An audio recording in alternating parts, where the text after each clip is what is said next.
வாழ்க்கை அவ்வளவுதான் இந்த உலகம் உங்ககிட்ட சொல்லும் போது உன் வாழ்க்கை உன் கையில தான் உங்க அறிவு சொல்றது உங்களுக்கு கேட்கலையா? உன் அளவுக்கு நீ ஆசைப்படுன்னு இந்த சமுதாயம் உங்களை அமுக்கும் போது தன்னம்பிக்கையோட போராடுன்னு உங்க மனசாட்சி சொல்றது உங்களுக்கு கேட்கலையா? இன்னைக்கு ஒரு முடிவெடுங்க, அதை என்னைக்கும் மறக்காதீங்க. தோல்வி பயம் துரத்தும், திரும்பி பார்க்காதீங்க. போதும்னு மனசு சொல்லும், வர வாய்ப்பை விட்டுறாதீங்க. தேடினாதான் கிடைக்கும், தட்டுனாதான் திறக்கும். உங்க பயத்தை பார்த்து தைரியமா ஒண்ணு சொல்லுங்க, என் உரிமையை முடிஞ்சா பறிச்சு பார், நான் முன்னேறுவேன்.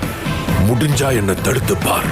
கண்ணுல நெருப்போட, களத்துல வெறியோட, உங்க அறிவையும் தன்னம்பிக்கையும் நம்பி உங்க லட்சியத்தை நோக்கி தைரியமா அடுத்த அடியை எடுத்து வச்சா நீங்க வாழ்ந்துட்டு இருக்கீங்கன்னு அர்த்தம். போர் அடிச்சா மன்னிச்சிருங்க, ஏதாவது ஸ்பார்க் அடிச்சா ஏத்துக்கங்க. Free advice.